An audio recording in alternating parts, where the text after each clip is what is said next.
Hello, everybody. Welcome back into another Monday edition of Prime Sports World. I'm your host, David. On point right there is Mr. TJ Hopkins. And if you're looking for consistent content on Facebook, YouTube, Twitter, Twitch, you have come to the right place. Prime Sports World goes live basically every single day, bringing the most up-to-date content. So please like, share, and subscribe to the show as we continue to give you guys good content. Today's show, we're going to be breaking down what the action so far in week number 7, which saw a lot of major injuries and a couple of really major upsets, depending on who you ask. It was a very interesting week in the National Football League. Sadly, there were several notable injuries this weekend. We will talk about them as we get through the show. It's just kind of the nature of the National Football League. Sometimes these things happen. Happy Monday, TJ. How are you, buddy? Same old. I feel you. My schedule's a little bit all over the place right now, so trying to adjust my sleep cycle and stuff. So it's been interesting to say the least. I've shared the StreamYard link into all of the places. Let's just jump right into the football action. Let's talk about Thursday night football, and we actually had some offense here on this Thursday night with the Saints and the Cardinals in the big toaster. New Orleans falling 34-42 to the Arizona Cardinals, and the Saints just a terrible end of the half. Basically 2 pick sixes in the last 2 minutes of the game.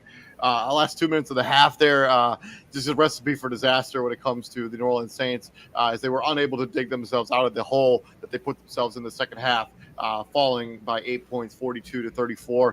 Andy Dalton, 30-47, 361, 4 touchdowns and 3 interceptions. Alvin Kamara, 11 carries, 49 yards. You would like to see him get some more carries, and then I know they were trailing by a bunch in this game, but still, you'd like to see him have more than 11 carries. Chris Olave, leading receiver with Jarvis Landry and Michael Thomas out for the New Orleans Saints. Kevin White sighting is 2 as well. 1 catch for 64 yards. Chris Olave 7 for 106.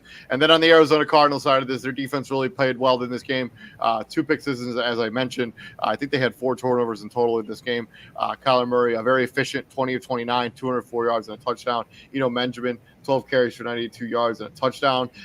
Keaton Ingram, first career touchdown, 9 receptions for 14 yards and his first ever touchdown. DeAndre Hopkins came back and looked like DeAndre Hopkins, 10 catches for 103 yards. Greg Dortch had the lone receiving touchdown for the Arizona Cardinals. Takeaways, TJ. It was still the Cardinals' offense was still a bit shaky. Like there was some decision making that made no sense. Like you try to throw a fade route to Rondale Moore, who's not that much taller than me, and I'm only like 5'10", and he bobbled the ball. Like he caught it, but he caught it out of bounds.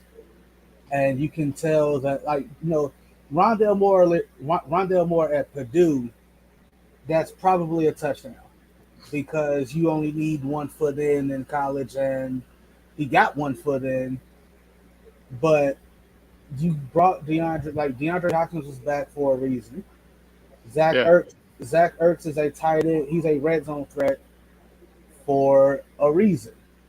That's who you throw the fade route to, not 5'9" Rondale Moore. Isaiah Simmons had a very impressive pick six for a guy his size. Honestly, I said it in the group chat that what Micah Parsons is for the Cowboys, that's what Isaiah Simmons is supposed to be for the Cardinals. He's just as versatile as Micah Parsons is, probably more, because the way they used him at Clemson, like this was a dude that took snaps at safety, he took snaps at linebacker, he took snaps at the edge. Like he was a Swiss Army knife for the Clemson Tigers, and we think he's going to go to Arizona. And it's like, all right, they're gonna utilize him some similar way, and they just haven't. But he showed out this game. Andy Dalton threw 3 picks. I know the first one hit. I think Marcus Callaway hit it off his hands. Really wasn't his fault. Yeah, the first one hit Marcus Callaway in the hands, and I forgot the guy who picked it off, but Andy Dalton. Marco Wilson. I think so. Andy Dalton just kind of turned around. It's like, yeah, I'm not going to catch him, and then created one of the best steal shots of the season so far. Because as Andy Dalton turned around with his hands in the air, like, what the F?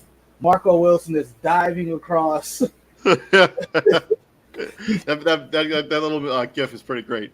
Yeah, But yeah, it was Marco Wilson, one for 38 yards and a touchdown. Antonio right. Hamilton, who's a 7-year pro, got his first career interception during this game. Well, hats off to him. Hmm.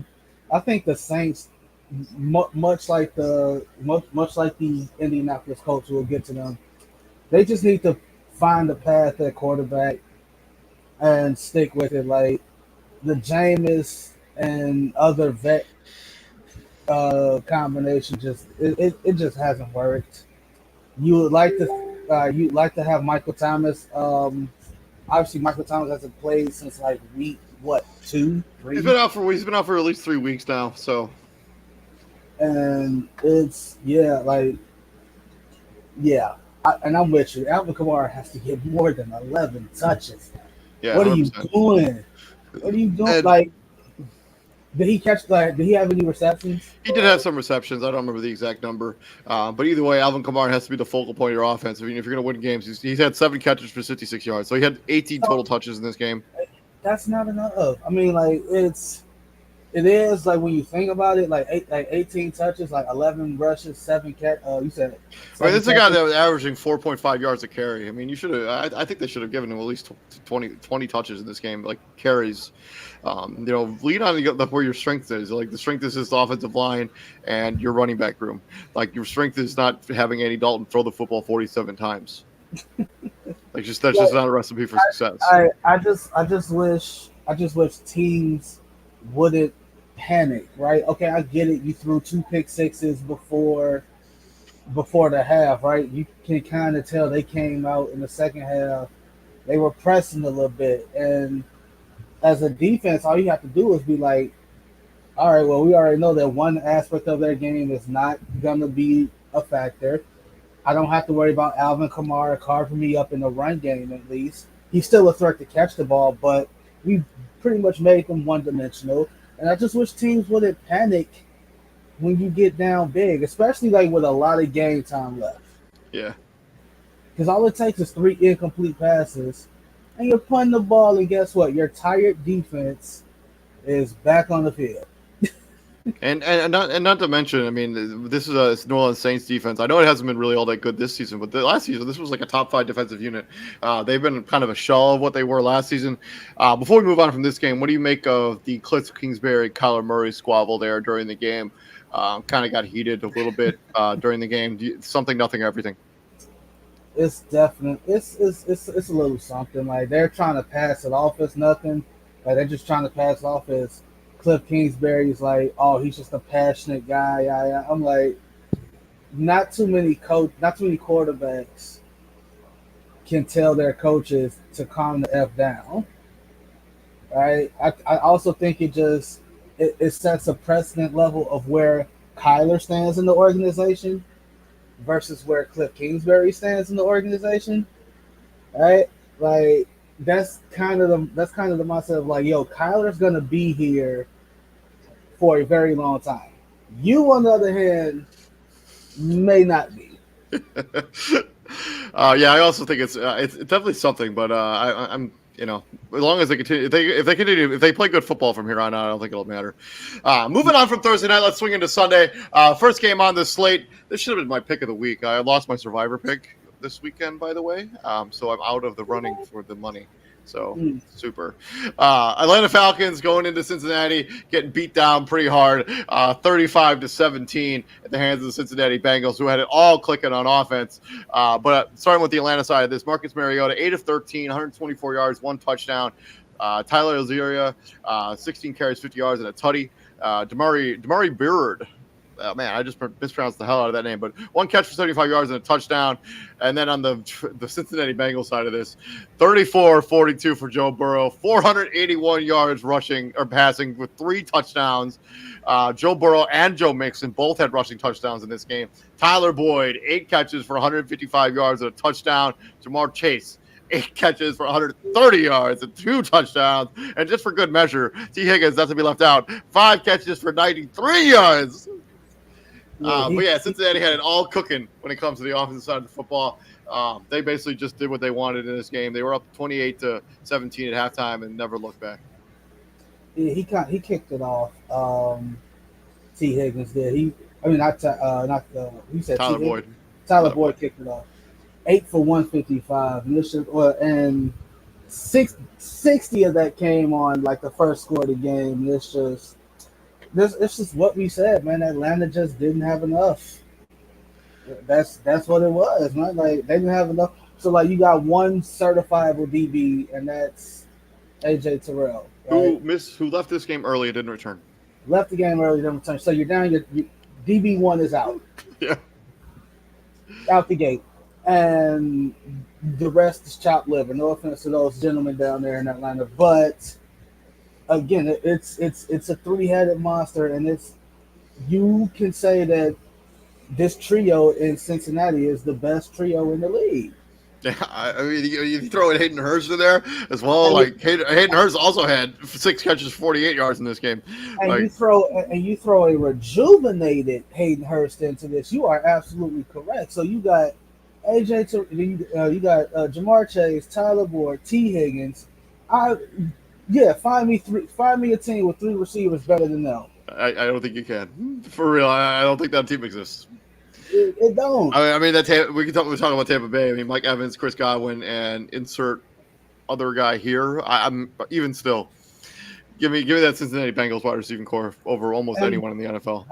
And the issue that they have is they're not healthy. No. We'll talk about Tampa Bay here in a few minutes because I'm not happy with the Tampa Bay Buccaneers right now.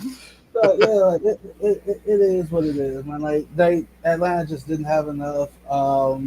Marcus Mariota 8 for 13, 124 yards, and they were down big, right? Like they was down 2 scores most of the game. Yeah, they didn't score after halftime. Like they were down at one point early in the second. They were down 3 scores. They were down 21-0, and Marcus Mariota only threw the ball 13 times. That's it. Oh yeah, well I think that bodes to exactly what the Atlanta Falcons want to do with their offense. Like if their running game and their defense isn't playing well, this is what their offense looks like. They're not good enough. They don't have the explosive weapons on the outside to come back in a game where they fall behind. They just don't. And it's not like it's not even like the Bengal defense just shut them down, right? You only sacked Mariota 3 times. I don't see any turnovers. No pit. No, they lost the fumble. No, he recovered the fumble. No turnovers. No turnovers on either side. But they got thoroughly outgained. I mean, they had 7 more minutes. Cincinnati was on the field for 7 more minutes. They had over 300 yards and more total off 200 yards. They had 16 more first downs in this game than Atlanta did. Like this is like an offense of just a shellacking. This is what we call an old-fashioned Joe Jackson ass whooping. Like you don't get the reference. Like Joe Jackson was Michael Jackson, them daddy, and yeah, you know the history. I don't know if you know the history, David, but Joe Jackson was not a pleasant father. He was very abusive. And that's what happens. So Cincinnati's just a better team, and they deserve to win the game. From here, we're gonna swing into a matchup between NFC North and NFC East as the Dallas Cowboys welcome Dak Prescott back into the lineup, and they pull out the victory 24-6. Jared Goff, 21-26, 228 yards and 2 interceptions, no touchdowns. Jamal Williams, 15 carries for 79 yards. Khalif Raymond, leading receiver for the Detroit Lions, 5 catches for 75 yards. And Dak Prescott in his return, very efficient, 19-25, 207 and a touchdown. Tony Pollard and Zeke Elliott led the team in rushing, 12 carries for 83 for Pollard, 12 for 57 and 2 touchdowns for Zeke Elliott. CeeDee Lamb, leading receiver for the Dallas Cowboys, 4 catches for 70 yards. And Peyton Hendershot had the lone receiving touchdown for the Dallas Cowboys. I have no idea who that is. So just throwing it out there. This is a different ball game if Jamal Williams doesn't fumble the ball on the 1-yard line, because at that point you'd have been up 12-10. You'd have to lead. And you probably would have went for 2 to try to make it 14-10. And all bets is off from there. Right? You fumble the ball on the 1-yard line, that pretty much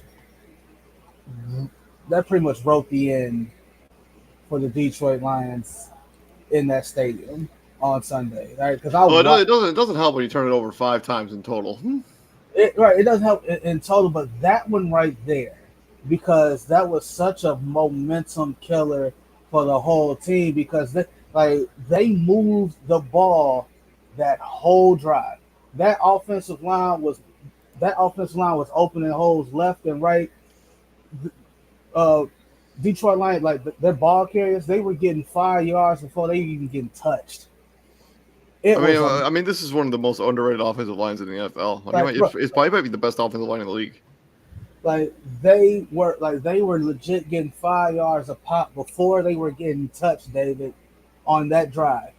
And then you do a little boot action, you do a little play action, you hit your tight end. We all thought he scored. Refs ruled him down at the one. Dan Campbell's not gonna waste the challenge on a call like that. He looked in on like to me, he looked in, ref spotted him down at the one. So you think you have a walk-in touchdown, and Jamal Williams, who had never fumbled before that day, before yesterday, fumbled the ball on the 1 yard line. Dallas recovers, and pretty much Detroit never looked the same again. Also, welcome into the show, CEO of Prime Sports World. We're talking about the Dallas Cowboys and Detroit Lions. Yeah, I think, anytime you fumble, it's got to be just a drive killer. I mean, a momentum killer. You think you're going to score a touchdown, end up coming away with nothing. At least get a field goal out of that situation. And then, I mean, Dallas, this is a game you're supposed to win. This is how you could bring Dak Prescott back in a game where you should win, and they do. Good.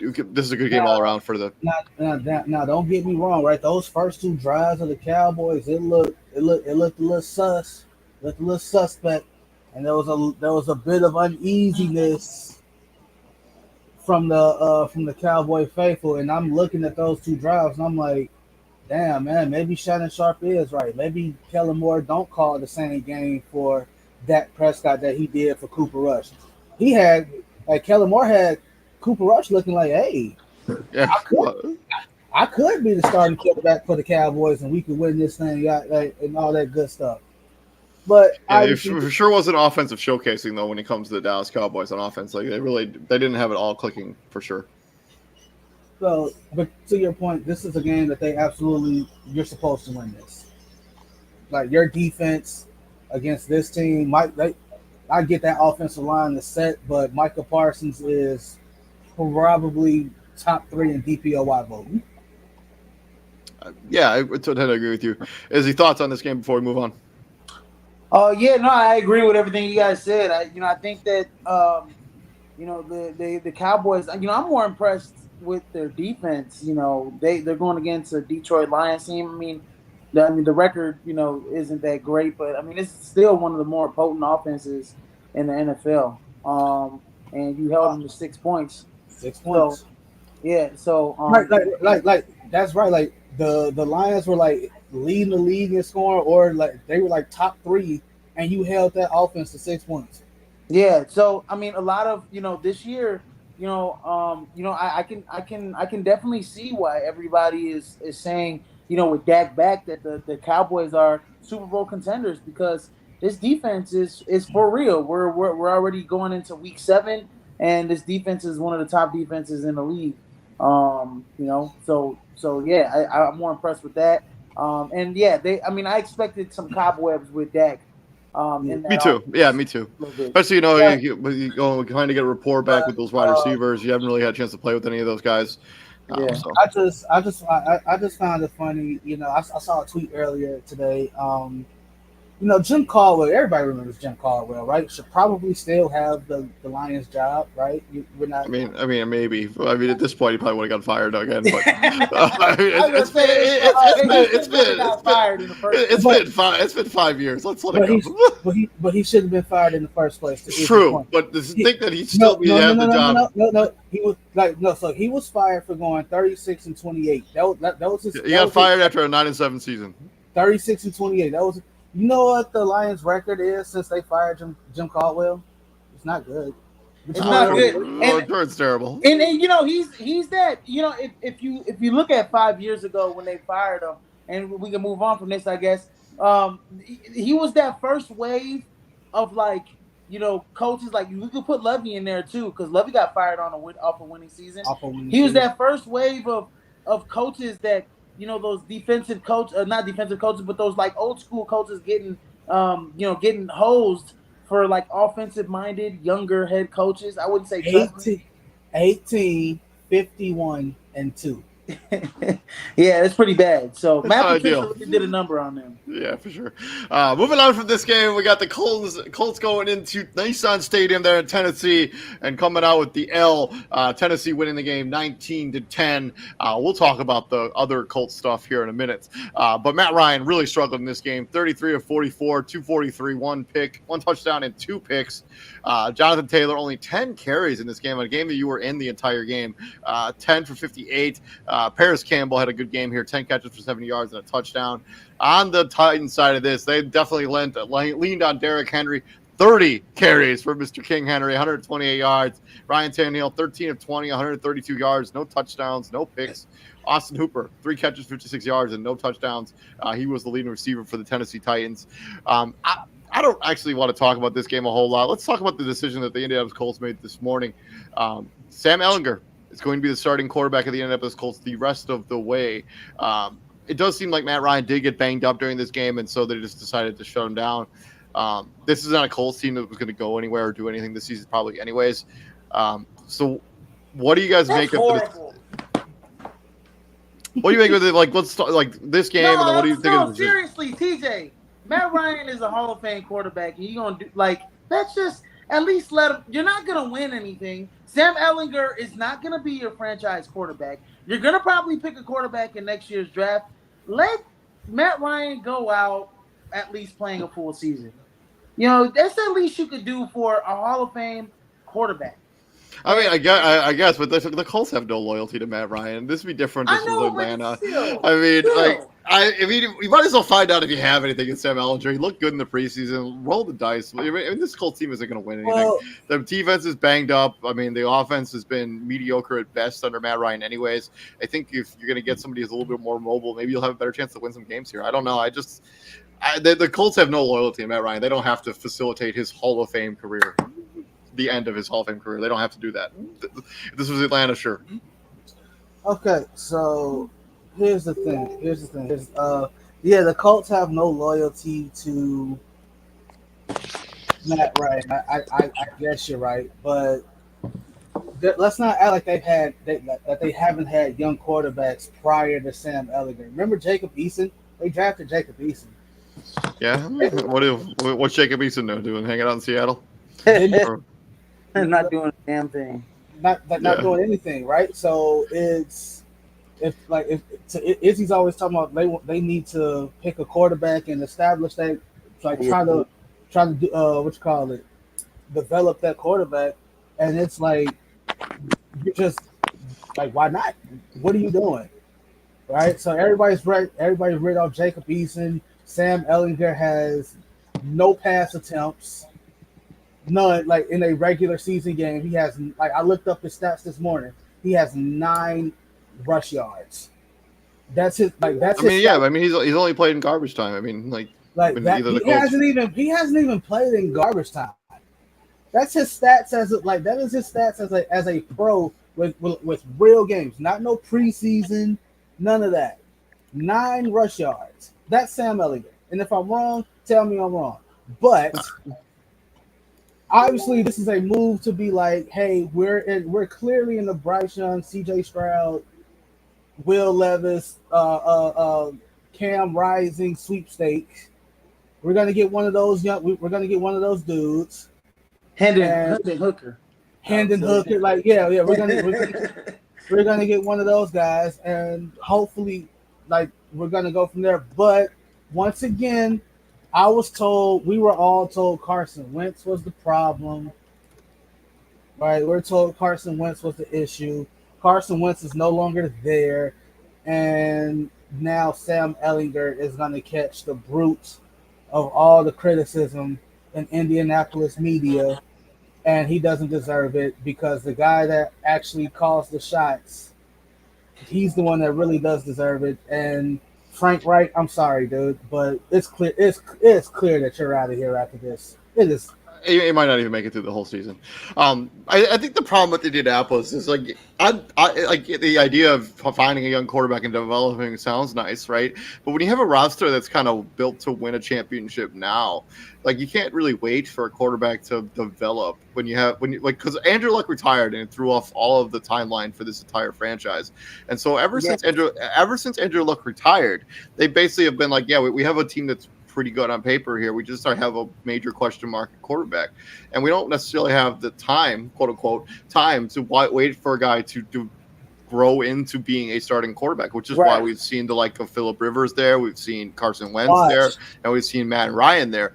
And this is obviously that Carson Wentz trade. They never should have made that trade in the first place, especially what they gave up to get him, 2 first round, basically a first round, and then a pick became a first round pick. On top of that, like.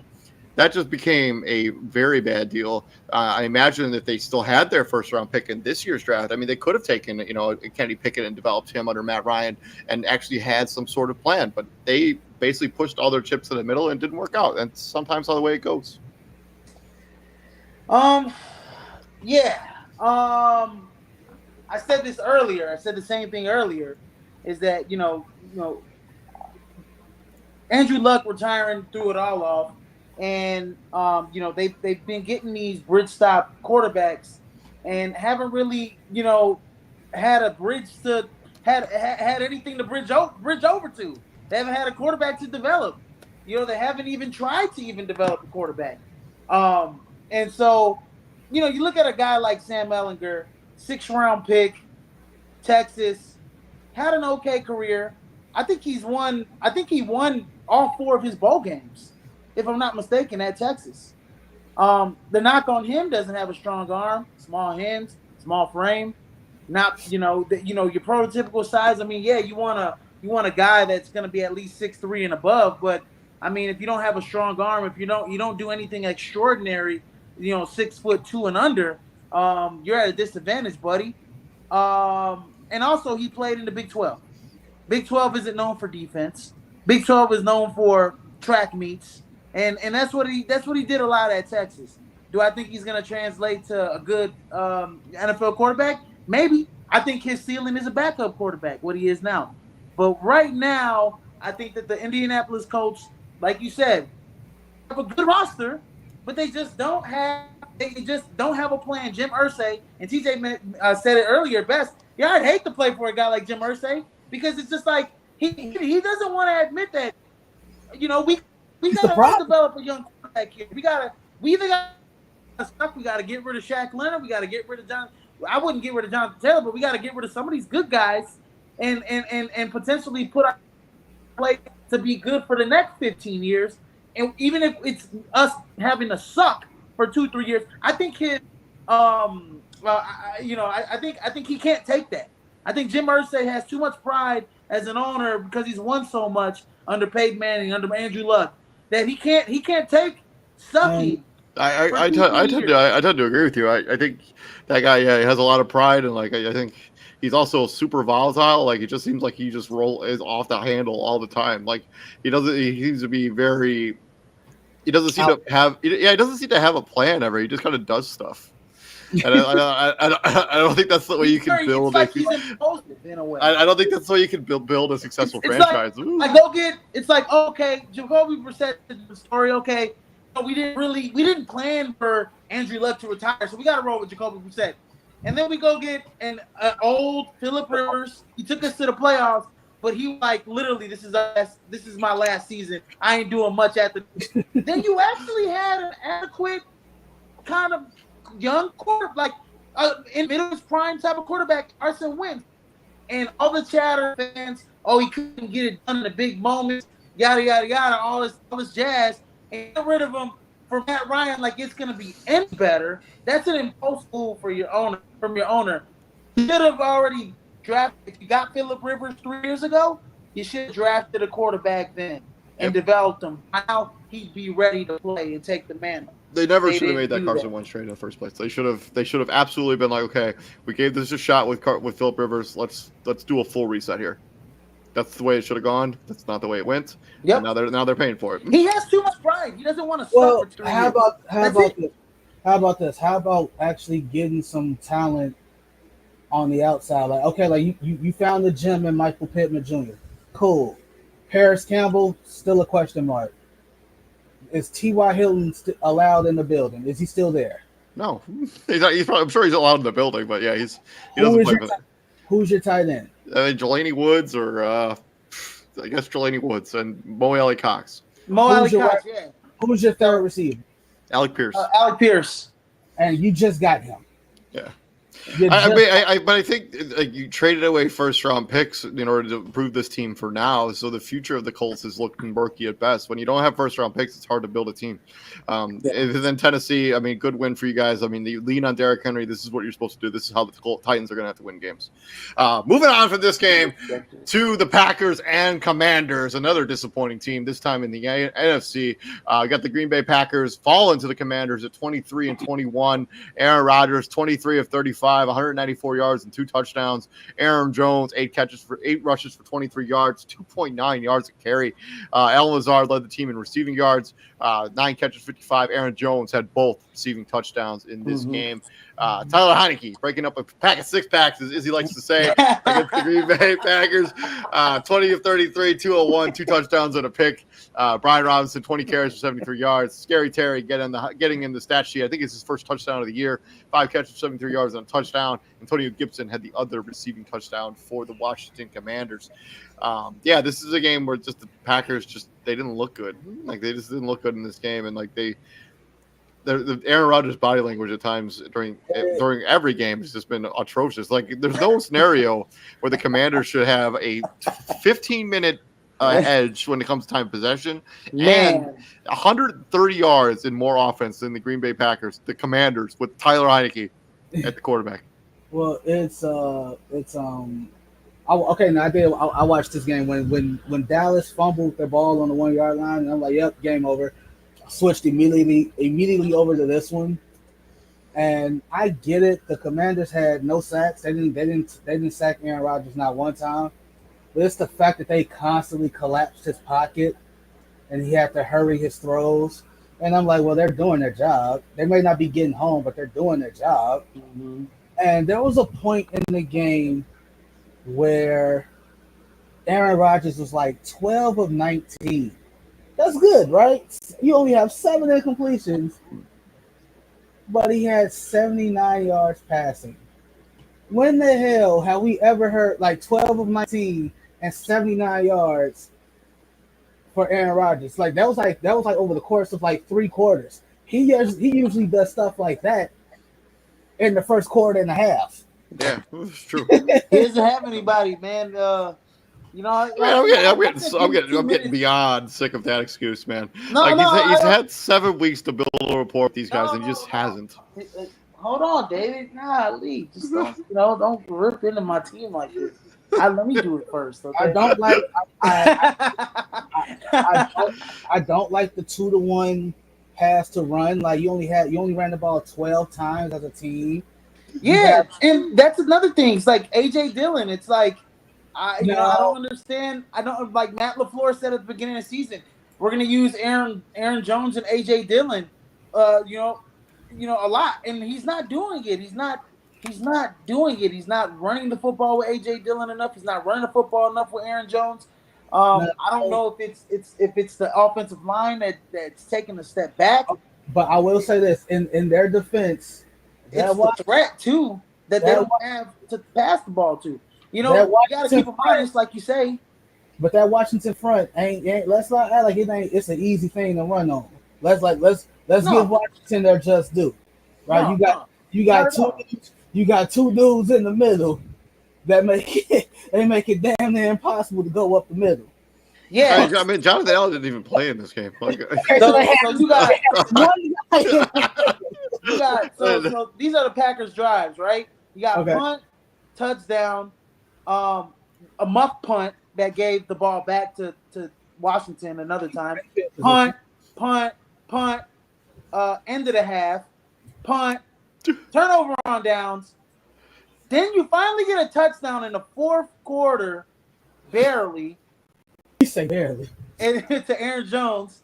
And then then you get the end of the game and you're just kind of tossing the ball around. So when I look at the team stats, David said 15 more minutes in time of possession, 72 plays for Washington to 47 to Green Bay. You didn't have the ball on offense, and I could say this, that the defense was on the field a lot, might have been getting tired, but I don't want to make excuses like that.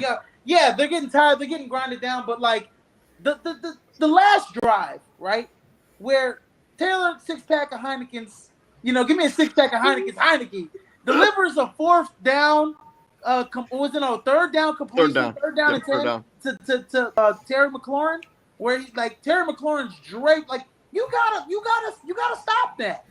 You gotta stop that. Yeah, I mean, you let him get 3 first downs, if I'm not mistaken, 2 or 3 first downs to extend the time in that last drive. The defense, in that moment, I think the defense needed to step up. But at the same time, it's like offensively, we're lethargic because we can't keep anybody honest. We don't, like Aaron Rodgers doesn't, you don't have wide receivers worth a damn to get open. You pretty much said coming into the season, we're going to rely on veterans. And I said this, we're going to rely on veterans and rookie guys to work with. And that's just not going to cut it. You have to have some type of talent that's going to be able to get open. Alan Lazard, he's out now. We just got Sammy Watkins back. He was out for 4 weeks or so. So you got 2 guys. I said this too earlier. I said you got 2-3 guys that are old, get banged up all the time. Then you got 2 rookies, 2 young commodities. Where's the other rookie? Where's Christian?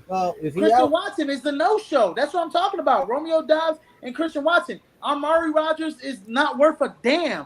So when I look at Ryan Gutekunst, when I look at Gutekunst, I say, Gut, I would be like after the game, I would have been on the phone like, hey, New York Jets, what you want for Elijah Moore? Hey, New York Giants, you got a disgruntled wide receiver over there, Kenny Galladay. Maybe he needs to change the scenery. You want him? We'll take him. Chase Claypool. I know that Pittsburgh wants the world for Chase Claypool, but I'm not giving him that. I'll give you a second for Chase Claypool. You got to be on the phone trying to get Rodgers somebody that has some type of talent to I mean the problem is they can't absorb any of these contracts because they have nothing of value to trade back to anyone. Exactly. But also Rodgers, Rodgers, there's a couple times during this game where it's like he's got wide open guys, wide open rookies. He had golly, I forget who it was. Was it Dobbs that was like wide open? And he's just like he just doesn't even want to throw his way. It's like sometimes it falls on Rodgers for holding. Well, I mean, Romeo Doubs had 4 targets in this game, didn't catch one of them. So yeah. I mean, at some point you probably were like, if I throw this to him, he's probably not going to catch it, so I'm just going to eat it. It wasn't a good performance for the Green Bay Packers, but on the Washington Commanders side, good win for you guys. Carson Wentz getting injured. Tyler Heineke comes in and kind of saves the day. So kudos to the Washington Commanders. Pretty good win.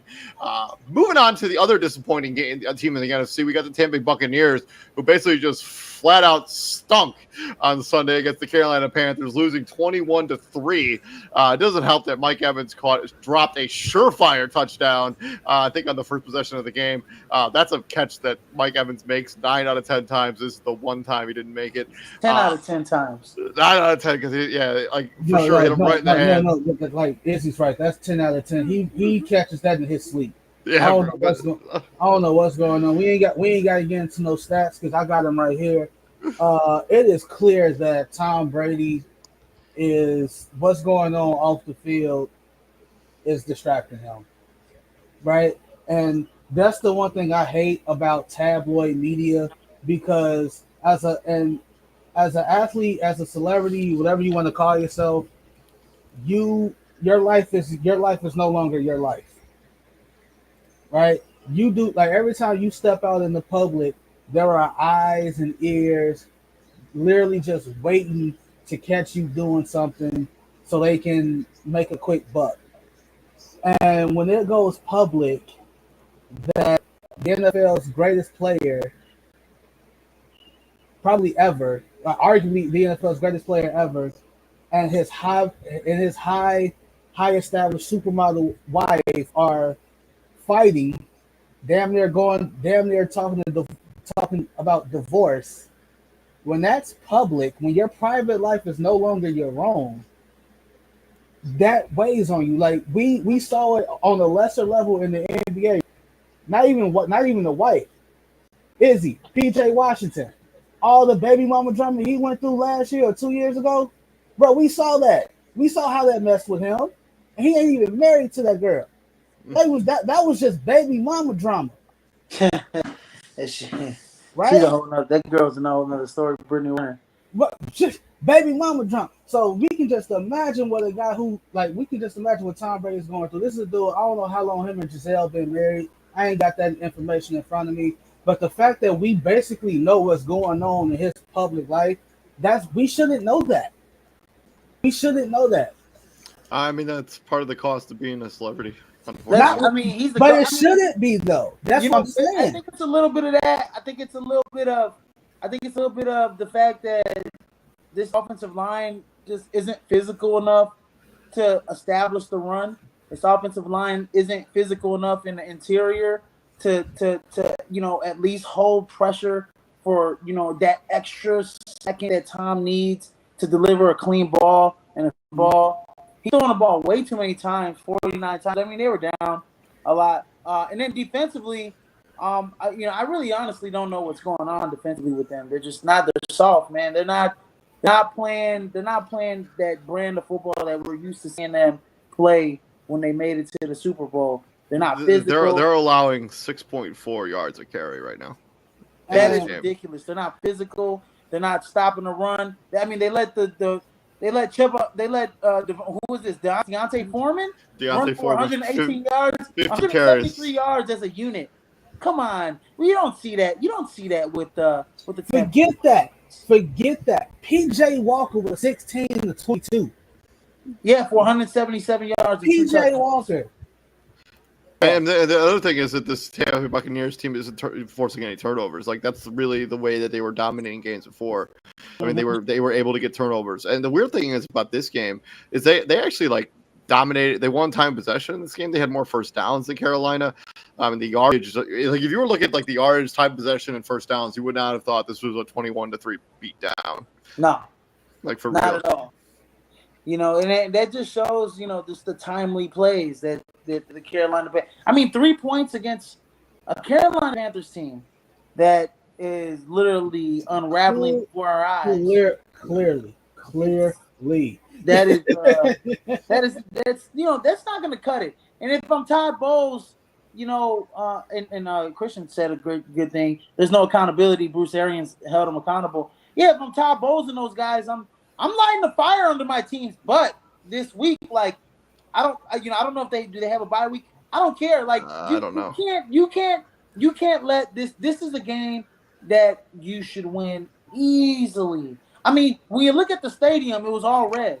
They're not on their bye. They got to go against the Ravens on Sunday night, Monday night. Even the Carolina Panther faithful Thursday night. Thank you. Their own team. So it's just like, come on, man. You have to win this game. To drop the ball, and yeah, man. I think this is one you have to put in the driver's seat. And you have to move forward, but I don't think that physicalness, that toughness, that's gotta come back. And this game cost me my survivor pick. So thank you very much, Tampa Bay and the Buccaneers. Moving on from this game, we're going to swing into one of the surprising teams in the NFC East. You got the New York Football Giants going into Jacksonville and pulling out the victory, 23-17. Daniel Jones, a pretty solid game here, 19 of 30, 202, 1 touchdown.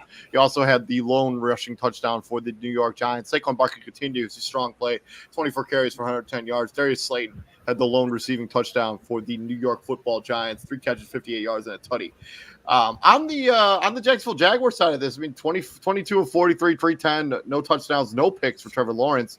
Travis Etienne, probably his best game as a professional football player, 14 carries, 114 yards, and a touchdown. Christian Kirk continues to play well as a member of the Jacksonville Jaguars, 7 catches for 96 yards. This is a game that the Jacksonville Jaguars had an opportunity to win this game at the Horn, just came up a little bit short. Was it Christian Kirk got stopped at like the one line, basically at the one? No, I'm pretty sure it was Christian Kirk. It was Ingram. It was Evan Ingram. They roasted them on Twitter for it. Christian Kirk. It was for sure Christian Kirk for sure. Trevor Lawrence passed deep middle to Christian Kirk to the Giant 1 for 16 yards. So, yeah, when I look at this game, man, I'm still impressed with the Giants, man. I just think that they're playing well on both sides of the football. Even though Trevor Lawrence had a pretty good passing game, they made him a volume type of thrower, right? 7.2 yards per attempt. He threw for 43 times. He only completed 50% of, little under 50% of his passes in a way. Yeah. Right at 50%, right at whatever the math 50% of his is. passes. So that's just your defense playing, winning like half of the battles, pretty much against the Jacksonville Jaguars. And I mean, Daniel Jones, man, 170 yards, man. Saquon Barkley, 110 yards. 236 yards on the ground, 39 carries. Man, that's how it's supposed to be. That's how it's supposed to happen. Brian Daboll's committed to, he's finding a weakness in teams and he's committing to it. And that's the difference between Joe Judge and Brian Daboll. Okay? And so, I mean, the other thing, this Giants defense, they play a very much a bend but don't break style of defense. Mm-hmm. Like they don't give up those big plays down the field anymore this season. Like if you're gonna score on the New York Giants, you literally have to drive the football the length of the field. Like there's not gonna be this like deep play that you're gonna get an easy gimme touchdown. Like no, you're gonna have to be perfect for the entire drive, and most teams aren't able to do that, which is why Jacksonville had one touchdown in this game. I think they kicked field goals for the rest of the game. That's how you play winning football. If you're the New York Giants, you play defense that is tough nose and gritty, and you let people get down into the red zone, but you don't give up touchdowns. Yeah. Well, this is again Daniel Jones. He's playing for a contract. He may not get it from the New York Giants, but somebody's going to see this and be like, if I can get the right coach around you and the right pieces around you, can you do the same thing? Mm-hmm. And that answer is going to be yes. And it's not fair to him that people were so ready to write him off after who was the first? Bob McAdoo failed, and then Joe Judge failed, and then the receivers that the people that he had to throw the ball to weren't worth a damn. And then you get Kenny Galladay, we thought was going to be a match better than heaven. Kenny Galladay, in 2 years or a year and a half, has just as many touchdowns in the city in playing for New York than the three of us got on this panel combined, and right. And so it's like Kenny Galladay. I don't even think Kenny Galladay dressing no more, bro. It's like that for him, bro. So he's one of those dudes, and Daniel Jones. So like when you go back to the day he got drafted, it's like, what are you doing? You picking this guy over why is his name escaping me? Like it'll come back to me, but we already know he had an untimely death, but like. Dwayne Haskins, yeah. So it was like, what are you doing? You drafting Daniel Jones over Dwayne Haskins? Like, Daniel Jones wasn't winning games at Duke. He wasn't doing none of that. Like, he was not the hot commodity to be drafted 5th or 6th overall whenever they got him. And it literally took Brian Daboll, like, hey, I can work with him. I can work with that. 6'5", 6'4", 6'5", cannon for an arm. We know he's mobile. I just got to get the pieces around him. And it starts with Saquon Barkley being healthy. Like, that does help. Yep. I mean, if we're talking about MVP, Saquon Barkley for sure has to be in that conversation. Moving on from this game, we're going to be talking about the battle in the AFC North. We got the Cleveland Browns going into Baltimore, and Baltimore coming out with the victory 23-20. Jacoby Brissett, 22 of 27, 258, no touchdowns, no picks. Nick Chubb, 16 carries for 91 yards and a touchdown. Kareem Hunt also had a rushing touchdown in this game. Mari Cooper, leading receiver for the Cleveland Browns, 3 catches for 74 yards. Lamar Jackson, kind of a whole hum game for Lamar Jackson, 9 of 16 for 120 yards, no touchdowns, no picks. Gus Edwards, coming back off that injury. I think this is the first time he's activated off the IR. 16 carries, 60 yards, and 2 touchdowns. Devin Duvernay, leading receiver for the Ravens, 2 catches for 42. This is a game the Ravens absolutely survived. The Ravens, they blocked that last-second field goal attempt by Cade York, which would have been a 61-yard game-tying field goal. There was also a very strange false start at right before the very last play that basically pushed the Browns back 5 yards and made the field goal a little more indifferent. This was not an entertaining football game to watch. Let's just be real. Yeah, they control time of possession. The Baltimore Ravens. I mean, yeah, this game was lackluster. Lamar Jackson. I mean, he didn't beat you, and he didn't hurt you either in this game. I guess, which is a good thing. So, um, you know, I mean, sometimes it seems like they live and die with Lamar Jackson, right? In this game, they played tough defense. They ran the football really well with Gus Edwards. Speedy recovery for J.K. Dobbins, who's kind of dealing with some. He had a knee setback. He's probably gonna miss 2 to 4 weeks. Yeah. So, I expect the Baltimore Ravens defense played pretty well in this game. They didn't break necessarily. Even though Jacoby Brissett was kind of he was efficient in this game, but they weren't able. They didn't allow Nick Chubb, even though he had 91 yards and a touchdown, they didn't allow him to go off for 2-3 touchdowns or something like that in 150 yards, or 120 yards or whatever the case is. So they played well enough to limit them and win this football game. But this is a game that at home I expect the Baltimore Ravens to, with what Cleveland has at quarterback and some of the issues they've been dealing with this season, I expect them to win in a larger fashion than this.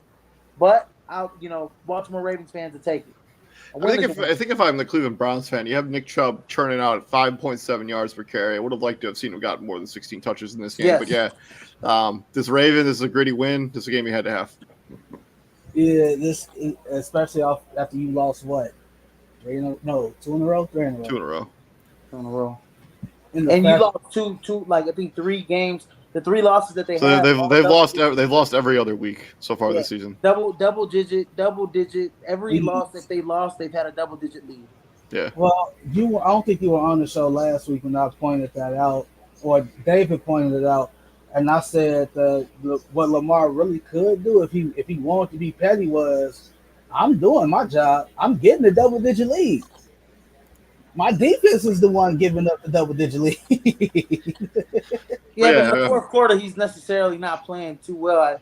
And the defense ain't either. Yeah, I don't want to have this conversation again. Moving on to the other New York team. We got the Jets going into Mile High and pulling out the victory, 16-9, as the Jets moved to 5-2, and we're moving into the late afternoon window. This was the only game that was even remotely competitive in the late afternoon window. Zach Wilson, 60-26, 121 yards. Sad story for Breece Hall. 4 carries, 72 yards, and a touchdown. Tore his ACL in this game and sprained his MCL. Unfortunately, the promising rookie season is unfortunately over. But he bounced back. He'll come back next season stronger and better. Hopefully for a speedy recovery for him. And then the leading receiver for this team was Michael Carter, 2 catches for 45. And then on Denver side of this, Brett Rippon makes his first NFL start, I think. I don't know if he had started a game maybe previously in his career, but 224-46, 225 yards and a pick. Melvin Gordon dusted him off, 11 carries for 33 yards. Latavius Murray had the lone receiving touchdown. Jerry Jeudy, 7 for 96. This was another game that was a slow slog grunge match. He's another one that Gruden kids got a call. Look, hey Denver, what you want for Jerry Jeudy? I heard he's on the trade block. Okay. Man, there was no way I'd trade Jerry Jeudy to 2 seasons in news. Jerry Jeudy, right. But hey, look, was there a difference between this offense and the offense that Russell Wilson? That's one of the things I was going to point out. So, they announced Russell Wilson's out and Brett Rippon's the start. Bro, the money line changed by 1 point. It changed to it made a 1 point difference. Right? The spread changed. Yeah. I didn't even notice that. I didn't even notice the spread changed. Exactly. The spread changed 1 point. It went from whatever it was to 1 point, 1 point down, I guess. And to the Jets, a couple things. Brees Hall is out. You just traded for James Robinson, so hopefully he can just come in. And, Wow, what? They just traded for James Robinson? Wow. Just traded for James Robinson. Huh. Was that just like during the show, TJ, or what's up? Yeah, that was just wow. Good Lord! Breaking news! Holy cow! Breaking news! What did they give up to get him? That just happened. A conditional 6 that could become a 5th. So they just straight up. Wow! Man, that's good for my fantasy team. There, Travis Etienne, no doubt. He's getting all the carries and all the touches. And he's dealing with some knee soreness anyway, so I don't know how much he'll even play. But yeah. And Sauce Gardner, bro, that was Sauce Gardner. You are a tremendous corner. You absolutely are. But that was pass interference on the last play, bro. That was PI. He's a really no. Izzy. If you see that play, because it was 4th and 3. Brett Rippon takes a shot to the end zone. Like, this is going to tie the game.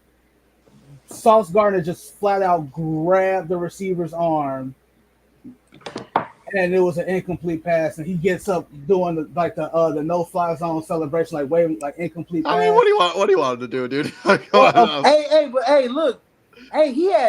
He's a tremendous tackler, man. I mean, he is, but as a referee, like, you're right there. Oh, dude, that's not pass interference, dude. I like that as a no call, dude. No way. Okay, I am. You are. So he. I literally just watched it, dude. I like that as a no call. He grabbed I gotta check it out. I gotta check it out again. I didn't. No. So everybody saying that's DPI. I like it as a no call. Everybody's saying it's DPI. By the rule, if you're grabbing somebody's arm, restricting them from trying to go for the catch, it is DPI. That is DPI. But Lions, look, Sauce Gardner. I'll just speak on him as a rookie, man. I haven't seen. When's the last time you seen a rookie this polished at the cornerback position? How long has it been? I don't know. I mean, it's been like Patrick Surtain was real good last year. It's been probably since like maybe Jalen Ramsey, maybe as a rookie. Patrick Surtain was really good last year. Patrick Surtain, he wasn't as good as this kid. He wasn't as good as this, not as a rookie. He wasn't as good as this I guess. 9 solo tackles. I mean, J.C. Jackson, his rookie season was pretty damn impressive. 9 solo tackles. But he was playing in the system though. He was playing under Bill. So, he doesn't get any credit for how good he was. He gets credit, but he's playing Bill. But Bill, look, by the way, thoughts to JC. Okay? But hey, thoughts to JC Jackson, by the way. As a rookie corner, man, look, he's an excellent open field tackler, man. He's gonna be a top corner in this league for years to come. I for sure don't disagree with that. Moving on from this game, let's talk about the beatdowns that were Sunday afternoon, late afternoon. First, we're going to start with the Las Vegas Raiders, 38-20 over the Houston Texans. Izzy's guys, Davis Mills, 28-41, 302, 2 touchdowns and a pick. Damian Pierce, 20 carries for 92 yards. Jordan Akins, leading receiver for the Houston Texans, 3 catches for 68 yards. Philip Dorsett and Chris Moore had the receiving touchdowns for the Houston Texans. On the Raiders side of this, Derek Carr, 21-27, 241 and a touchdown. Josh Jacobs continues 3 games in a row with massive production out of the running back spot. 20 carries for 143 yards and 3 touchdowns. Devontae Adams, lead receiver, 8 catches for 95 yards. Matt Collins caught the lone receiving touchdown in this game. Yeah, this is all 3 of these games that we're going to talk about, the next 3. Yeah, they were just straight up beatdowns. Like, Las Vegas beat down the Houston Texans. Like, this game was not close. Hey, I'm just going to speak on – I don't even care about speaking on the game because it was already like a beatdown for the first half. Josh Jacobs, in his last 3 games, man, he has looked like a man amongst boys. He's been running the ball physical. They've been committing to him. Finally, the Raiders have – committed to, like, they got a coach that's like, okay, this kid, we're gonna commit to this kid.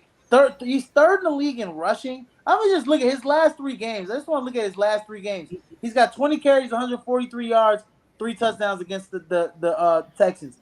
21 carries, 154 yards, a touchdown. 28 carries, 144 yards, and 2 touchdowns against the Denver Broncos. The last 3 games, he's been just tremendous, man. I hope they keep this trend going with him. He's looked like one of the best running backs. He's probably like the second, I would say 3rd best running back in the league. back behind Chubb and Saquon Barkley so far this year. He's man, you know, I don't have anything else to say. I don't have nothing else to say about this game. You got it was a well balanced attack from the Raiders. 27 pass attempts, 27 rushing attempts. I think that's the kind of balance you need to be successful if you're the Las Vegas Raiders. Moving on. I'll just move on. I mean, the Houston Texans. Davis Mills. I also think the Houston Texans is that kind of team that allows you to do that. Yeah, that's another team that Gutekunst needs to call the Houston Texans. Like, hey, what do you want for Brandon Cook? Or Nico Collins, either of those two guys. Phil Dorsett. I mean, whatever washed up wide receiver you got, we'll take. Moving on to the other game in the late afternoon window that was also a blowout. Seattle continues this wave, moving to 4-3 as they beat the Chargers in LA, 37-23. This game was not as close as that even. Geno Smith, 20-27, 210, 2 touchdowns and a pick. Kenneth Walker III, 23 carries, 168 yards, and 2 touchdowns, including a 74-yard house call that basically sealed this game. And Marquise Goodwin, another excellent story of Marquise Goodwin. If you remember, his daughter passed away a couple years ago. Newborn son. Son passed away a few years ago. So our thoughts to him. And 4 catches to 67 yards, 2 tutties in this game.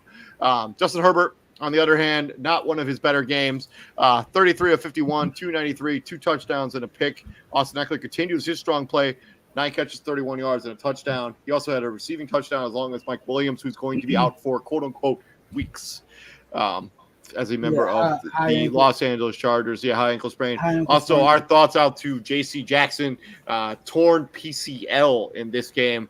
I knew when I watched that live, and I saw the injury. I was like, yep. That's bad. That's what it is. Like they said, it was a dislocated kneecap. Man. PCL tear is the last report when I was looking at it before the show. PCL tear. He could not get off the field. So, JC Jazz. Yeah, my prayers go out. Well, this is the second game in a row where Justin Herbert has thrown the ball 50 or more times and hasn't eclipsed 300 yards. Now, neither of these completion. Neither one of these defenses that he's faced, Denver being the exception, has a lockdown secondary for you to be like, I'm not going to hit 300 yards. Like Denver has one one DB that's like, I probably shouldn't throw his way, and that's Surtain. Right? I can look safeties off. Right? I can bait Justin Simmons and go in someplace where I want him to go and throw where he's not. I don't know who that guy is in the Seahawks secondary for them to be like. I mean, Quandre Diggs is still a good football player, but yeah. That pick he threw was really bad too, by the way. All right, and it was 17-0. Then you fought back. You made it 17-14, and then Seattle's like, nah, bruh, shut the door. 24-14, and they never look back. And I think the Chargers have the same problem that they had last season. They just can't stop the run. Like Kenneth Walker looked like an all-pro out there during this game. 23 carries, 168 yards. I don't know what that is a carry, but it's got to be something really. That's 7.3 a carry. That's pretty damn impressive. And like what they're doing is like they're not asking Geno to be spectacular, bro. Like 27 pass attempts. They ran the ball 34 times. Yeah, I mean, that's the recipe for success for them. If you're Geno Smith, like, hey, bro, like we're just gonna ask you, hey, it's gonna be simple. I believe. Yeah, no, I honestly and truly believe, man, Geno, man, he's definitely a guy. He's definitely up for most improved player or comeback player of the year. If they had the award, has to be. But they don't even give that award out in the NFL. Comeback player of the year? No, they give that out. They don't have most. Yeah, I don't know if he'll be that, but yeah, I mean he has to get some because he's been playing lights out. He's been playing really well. He leads the league in completion percentage. Now next game might be a little tough. They play the Cardinals, and they're probably gonna be without DK Metcalf. Well, they played. Yeah. Well, they played the Cardinals the week prior, right? Yeah, but they had DK Metcalf. But they have DK Metcalf. I don't imagine he's going to play. Hey, But I think there's been a recipe out here how to beat the Chargers. Like if you don't give up those big plays down the field and you force the Chargers to dink and dunk their way down the football field, they've proven that they are unable to make those plays and do it consistently long enough to score touchdowns, which is why they end up settling for field goals or they end up turning it over or going for it on fourth down and not converting it. The recipe's out. Like, I'm if you starting can to really consider. Look, hey David, I just want to put this out there. I'm starting to really think about this. Like, is Austin Eckler, is he your every down back?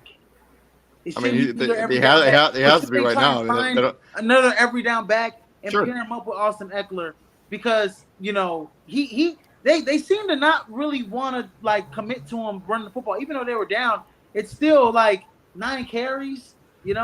I mean, but that's his workload has been when they've been successful. I mean, this is the way they manage their offense. They're gonna go as far as Justin Herbert takes them. He had a total. Yeah, of but he had 12 receptions. receptions. He's more involved in the passing game, which is why I say you go get you a running back that can. I mean, I think that's why they bring in Sony Michel. That's why they have Joshua Kelly on this team.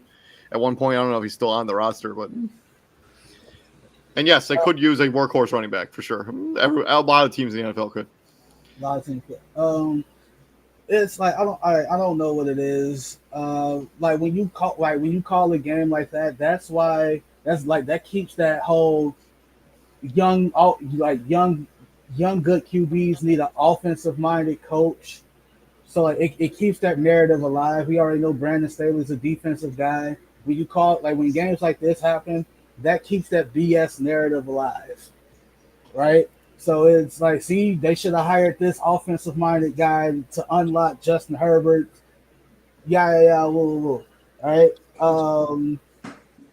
It is what it is. If I'm the Chargers, I gotta have that come to Jesus moment. I gotta have that meeting because we're 7 weeks in. We're 7 weeks in. We're damn sure supposed to be better than 4-3. Hey, back when I used to play football and we had some adversity, my coaches used to say, "You're only as good as the man in the mirror," right? And you definitely have to look yourself in the mirror and kind of make some changes. So that's what the Chargers need to do. Yeah, 100%. I mean, they still have a winning record. They're still one of the better teams in the AFC. But yeah, they got to figure this out. AKA come to Jesus moment. Yeah, exactly. Moving on to the final game in the late afternoon window, Kansas City Chiefs putting the hurting on the San Francisco 49ers, 44-23. Patrick Mahomes, 25 of 34, 423 yards, 3 touchdowns and a pick.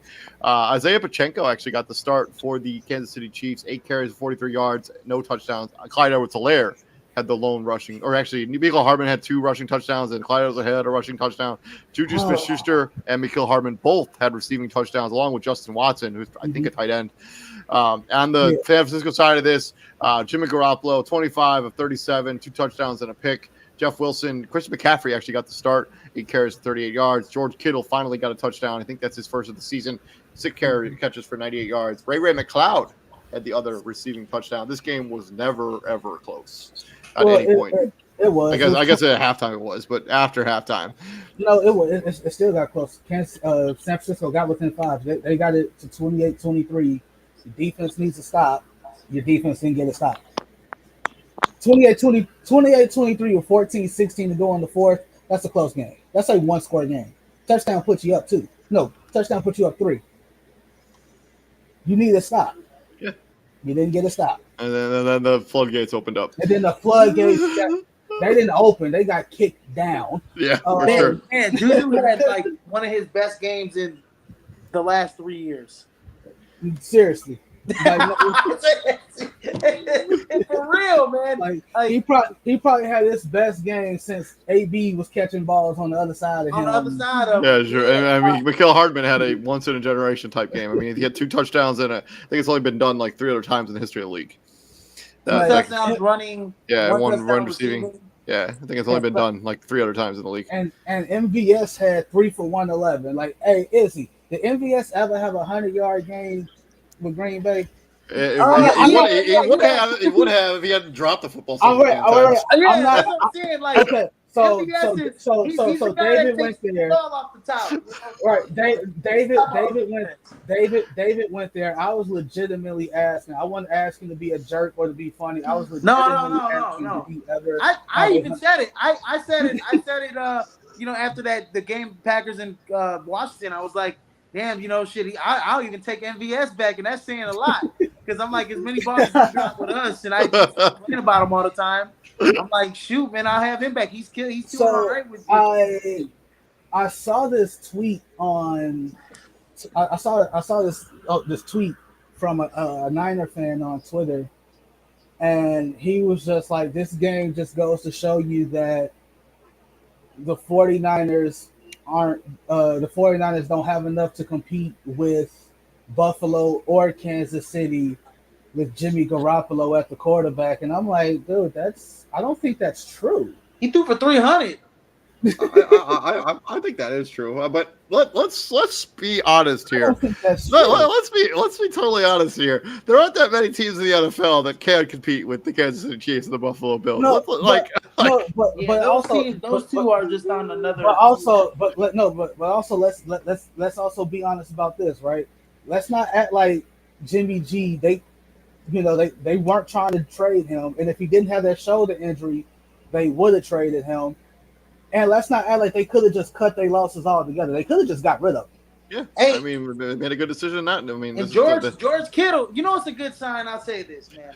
George Kittle, he's gotten better. And me and David talked about it last Wednesday, and we'll talk about it this Wednesday too. George Kittle's gotten better every single game since he's gotten back, healthy. And adding Christian McCaffrey is going to add a different dynamic to this offense. I think the San Francisco 49ers are totally fine. You're not going to beat the Kansas City Chiefs when they're fully, healthy. You're not going to beat You're just kind of figuring – you're trying to incorporate a new guy into the offense. You're not going to beat the Kansas City Chiefs only running the ball 21 times. Yeah, 100%. That too. That's a recipe for disaster. You have to dominate time possession. To the last game, Sunday Night Football. Pittsburgh Steelers going into South Beach, and the Miami Dolphins coming out with the W, 16-10. Kenny Pickett, very much an up and down game. He threw some really pretty passes, and then he threw some really terrible interceptions. 32 of 44, 257, 1 touchdown, 3 picks. He threw 2 picks in the red zone on game that would have been game-winning touchdowns if he had converted. Or go-ahead touchdowns. Yeah, or go-ahead. Najee Harris, 17 carries, 65 yards. Pat Freiermuth, 8 catches for 75 yards. George Pickens, 6 catches for 61 yards and a touchdown. On the Tua side of this, 21 of 35, 261 and a touchdown. Raheem Mostert, 16 carries, 79 yards. He also caught the lone receiving touchdown. And then Jalen Waddle, Tyreek Hill, 4 for 78, 7 for 72, respectively. This game should not. Steelers should have won this game going away. You dropped 4 picks. 4 of them things hit you right in the hands. And that goes back to the old adage of that's why you're a DB and not a receiver. That's true. I mean, we talk about 3 turnovers to Miami, 0. I mean, Pittsburgh dominated time possession by almost 7 minutes. This is a game, if you're Pittsburgh, you got to feel like you let one slip away. Also, that Noah Igbenogany touch interception by the Miami Dolphins at the very last play, beautiful. Bad, a terrible decision by Kenny Pickett. Oh man, where were you throwing that? We were talking about that. Not even remotely close. TJ, So TJ, I was saying, didn't I say it? I said it, and I know, obviously they're not going to yank Pickett for Trubisky, but I'm like, if Trubisky's on this drive, he probably wins them the game.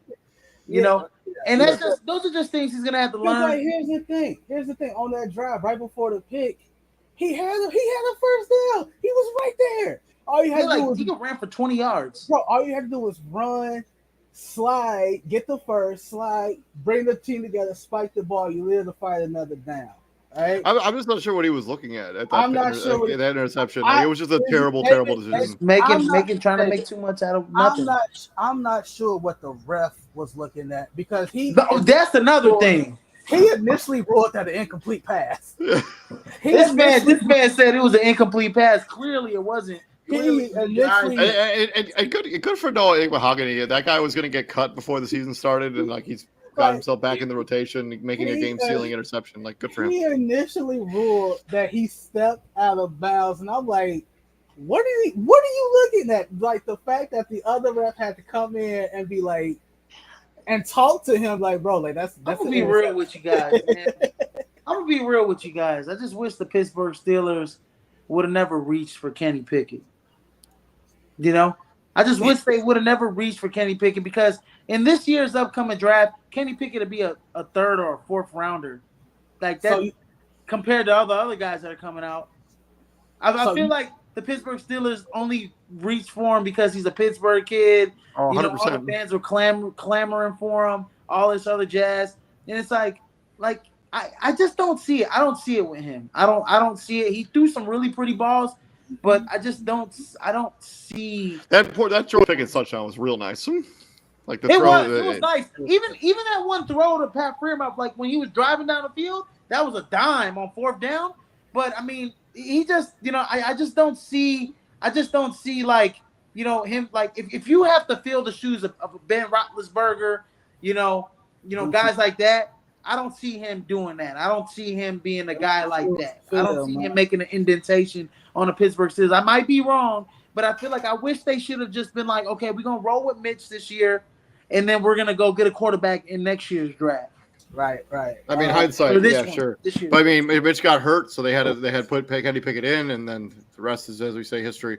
I'm not so sure they would have won this game with Mitch, anyways. But I also don't think you can put him in under 2 minutes. No. I was just talking. I was just look at it this way, right? Look at it this way, like to Izzy's point, right? Does Mitch Trubisky not put in the performance that Kenny Pickett put in? Pretty much. Maybe. No, I mean, Kenny Pickett was wildly, yeah. But I mean, the thing is, I mean, the Pittsburgh Steelers could still take a quarterback in this year's draft, anyways. Like, it wouldn't be the first time. It wouldn't be the first time that a team took a quarterback in the first round and then ends up with like a really high pick and then takes a quarterback in this draft too. The Josh Rosen effect over here. Yeah. They could. But I mean, this is let's not also pretend like the Pittsburgh Steelers like a one quarterback away from being really good. Like their offensive line is trash. Like outside of their wide receiving, like their offensive outside of their wide receiving core is not good. Like Najee Harris has been banged up and not healthy at all this season. Their offensive line stinks. It's horrible. And that receiving core might be. Some changes might be coming to that receiving core. Right? And you know, honestly, with the unfortunate passing of Dwayne Haskins, I think they kind of felt forced that they had to bring in another QB. Yeah.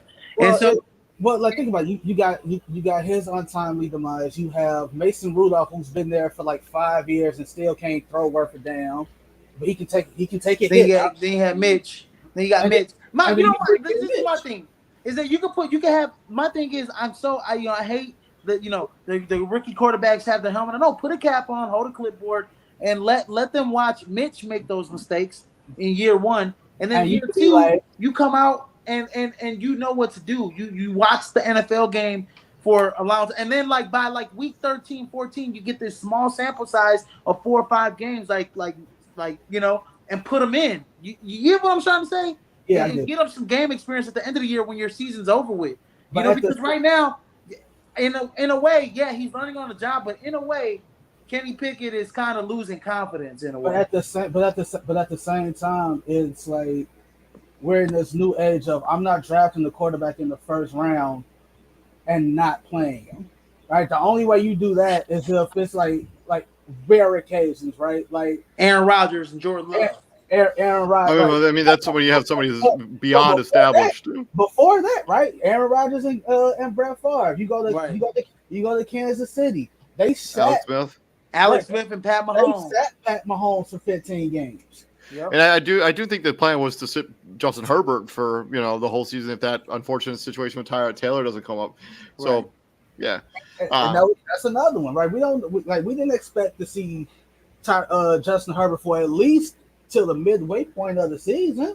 Hey, but you know what? On another note, shout out to Tua, man, coming back from that, you know, concussion injury. He looked well. Hey, I was talking to my family with this yesterday, man. If I'm him after this season, I talked with the peoples. Hey, it's been real. Thank y'all for taking the chance on me. I'm out. I'm not. It's not worth it. It's not worth it. Yeah, we'll see what he ends up doing. Yeah, but that's been our Week 6 results recap so far.